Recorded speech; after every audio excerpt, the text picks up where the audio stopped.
Maria Lunurin has been living a double life for as long as she can remember. To the world, she is Sister Maria, dutiful nun and devoted servant of Aenila's Codician colonizers.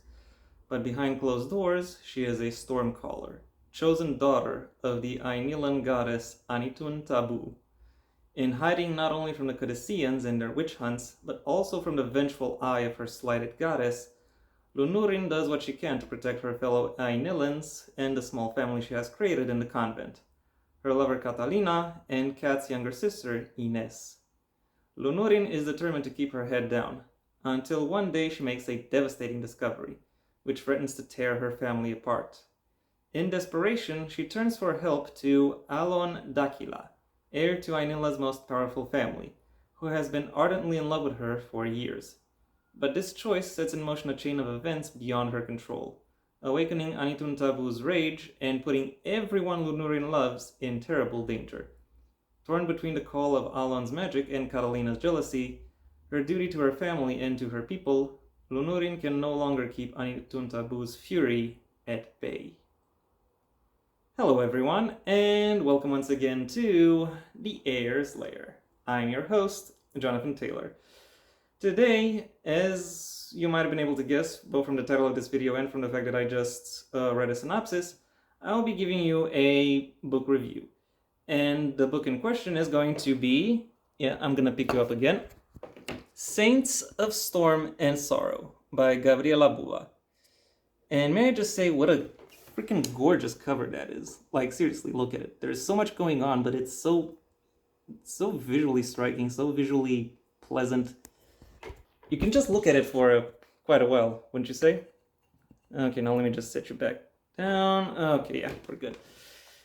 I have to say, it is one of the best covers I've seen so far, and or of any book that I've reviewed so far, and I've reviewed and the number of books I've read is in 3 digits, so that's quite something. Anyway, back to the actual topic of the book. Because while the cover is quite striking, it typically isn't enough to really show people what the book itself is actually about. And what is this book about? Well, it is primarily a fantasy debut, and in some ways it is remarkably similar to another book that I've reviewed earlier this year, which also happened to be the first book of a fantasy author who and said author, just like Gabriela here, also happened to be of mixed race, Pinoy and European heritage, and her work also more or less covered legacy, legitimacy, violence, culture clash, and sexuality as its themes. It is it is somewhat interesting to consider. I wouldn't call the similarities uncanny, however, because because while these things are striking when you present them as such, going through the books you will actually realize that they are quite different in the ways in which they are presented. This is less a case of history repeating itself and more a case of it rhyming. Anyway, similarities between this book and previous books I've reviewed aside, what is it about Saints of Storm and Sorrow that make it stand out? Well, my impressions of the book in summary are, this book actually has a lot of things going for it.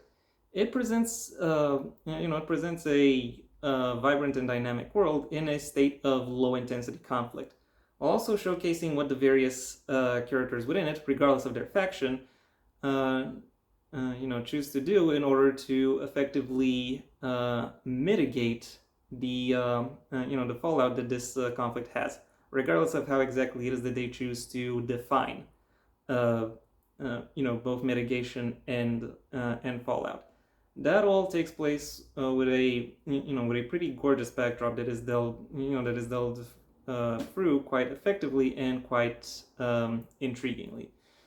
So, if anything you've heard about this book so far will convince you, sounds like this book could be of interest to you, then I have no problem telling you to, consider going through it. Though I do have to issue some content warnings, primarily for racism, perhaps a little bit obviously, but also for exploitation, mild gore, as well as child sexual abuse. Because yeah, that also comes up. Might be some other things that I'm currently not thinking about, but these are the things that most readers are bound to notice. So if you can stomach those, you're good to go. And now that I'm done with my general impressions, it's time I delve just a little bit deeper. The plot of this book follows Lunurin, a young lady who is chosen by this setting's goddess of the storm to act as her voice. As soon as she realizes just how much power is actually tied into her role as the voice of a goddess, Lunurin decides to instead take a step back and assist her people in their struggle against colonization through subtler, shrewder ways. All the while as she receives the assistance, the surprisingly generous assistance of one of the leaders of her of her people, or of her people's community. That being said, the goddess who she's supposed to be the voice of still makes her presence known or noticed or felt, adding a sizable complication within Lunurin's Lunurin's assessment of herself and her role within the society. I typically don't start my reviews of these books by talking about the characterization, but I really have to do so in this case, given the given the things that I have noticed,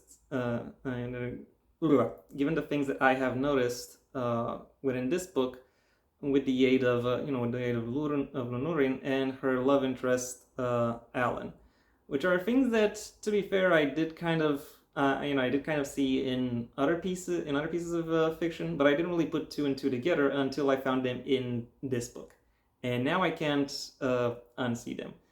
And that thing that I've noticed is very much related to the ways female leads are presented in progressive coded stories, because these characters will pretty much by default be caught between two particular schools of criticism. One that says that this character is too bold, and the other that claims that the character is too passive. And a lot of authors will try to create female characters that to some level appease both of these particular schools of criticism. However, in doing so, they do run the risk of creating a character who is quite flat and perhaps a little bit unremarkable due to getting lost in the shuffle, without having a sufficiently defined personal identity. And I am sad to say that Lunurin kind of falls within that trap. She is headstrong, but she is shy. She has a great idea of what exactly she should avoid, but has little idea of what the correct action path moving forward is actually supposed to look like. And also, because this is a fantasy story, she holds a great deal of power, but releasing or utilizing that power in any particular way would lead to some secondary destruction being triggered, which is something she would rather avoid. And unfortunately, with that combination of features, she becomes a character who might have a strongly developed inner world, but she does nevertheless come across as quite passive overall, and not as involved as could really benefit this story. Now, admittedly, there are ways to make a character like this interesting, but unfortunately, Gabriela doesn't really do that. So So Lunorin, at least in the beginning, isn't really as remarkable a character as she really could be. And when you pair her up with her, with her love interest, who in this case is is a generally well-meaning nice guy who has a similar pathological fear of conflict, well then, well then, I am sad to say that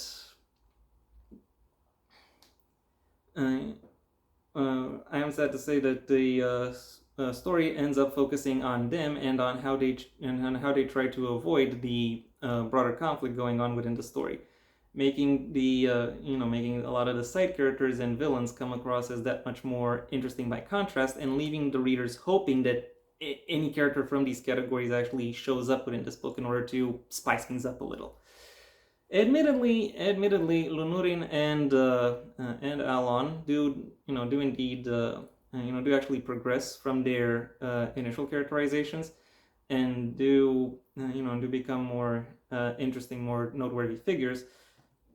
But the general impression I am left with at the end of this book, is still that that at least some side characters and very much the villains of this piece are more memorable and more interesting and potentially characters that are put to better use within this book than than its actual leads, which I have to say is somewhat disappointing.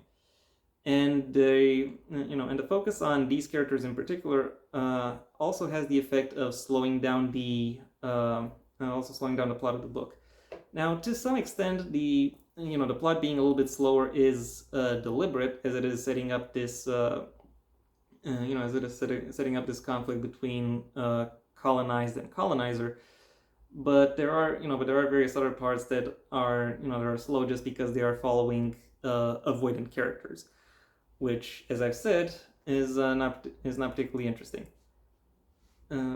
However, it is somewhat capable of utilizing its slower parts to establish the plot elements and plot mechanics that come into play later on over the course of the story. So when the plot of this book actually gets going, all of these parts that have been set up and their connections to each other displayed start getting set into motion, and that in turn moves every other part of the plot ahead, making for an intriguing and, I would argue, very captivating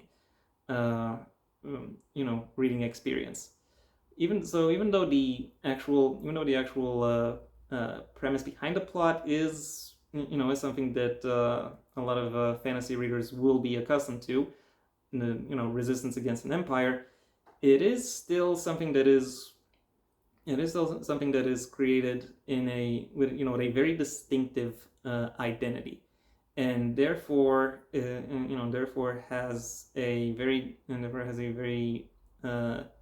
distinctive signature and imagery that a lot of plenty of people are bound to be stuck with long after they finish reading this book. That also is helped by the very effective, very captivating, very immersive world building that Gabriela employs, as she is able to play around with the elements of her world and showcase exactly what makes them distinctive, and also what the connections between these elements actually are, and how it is that they are employed. And that presentation allows for the world itself to become to have a greater level of dimension and intrigue to it, ultimately making for a very rewarding reading experience. I do imagine that there will be some people who will be annoyed with this book because a lot of the villains are either are directly members of or associated with the clergy. However, that is very much in keeping with the historical inspiration that this book has, and also also that this very blatant, this very direct manner of association and of presentation does allow this book in particular to stand out within the within the broader literary context of the of the writing world. It very much has its own, as I've already mentioned, distinctive identity, and this is just simply, and this is one more facet that really adds to that to that intrigue and to the appeal of this book. Overall, while I find the plotting of this novel to be a little bit slower than would fully be to its benefit, the stories that the actual story that this book presents is nevertheless allowed to unfold in a captivating and immersive manner, creating a reading experience that I think most readers are bound to find very rewarding. My final rating for Saints of Storm and Sorrow is a 4 out of 5. It's perhaps on the lower end of the 4 out of 5, but it's still a 4 out of 5. And yeah, that was my review of this book. It also has a sequel that is going to be out by the time of this video's production. Daughters of Flame and Fury, if I recall correctly. So if this review makes you go through the book and find that you enjoyed it, and consider checking out that second book, go ahead and do that as well if you're interested. For now, however, I will say that my part is done. So this review is over. Thank you for your attention. If you enjoyed it, well then please like the video, maybe even share it wherever you think other people will also like the video. If there is anything you'd like to add, either to the book itself or to my review of it, that's what the comment section is for. And if you want to see when my next video gets released, well then please subscribe. And ideally also ring the bell or do whatever else YouTube will ask of you in order to keep you notified. My books, the first of my own Heir to the Empire series, The Next Generation and Path Not Taken, are available at various book retailers under their respective master links in the description down below. Right past my social media links, which I also suggest you check out should you choose to. I also have a second channel where you can hear me talking about whatever crosses my mind, though I'll typically still be talking about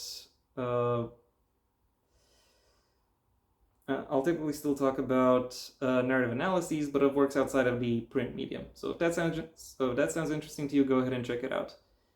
If however you want to hear more about my thoughts on the print medium and selected works therein, well then I suggest you stay on this channel and go for my extensive backlog of book reviews, writing advice, and miscellaneous connected topics. In fact, you are bound to find at least some of the books that I have up there as well. If none of the options I presented is of interest to you, then I suggest you go ahead and do whatever you want the rest of your day, because it is your day after all. And yeah, that was basically it for me. So until next time, I am Jonathan Taylor, and this has been the Heir's Lair.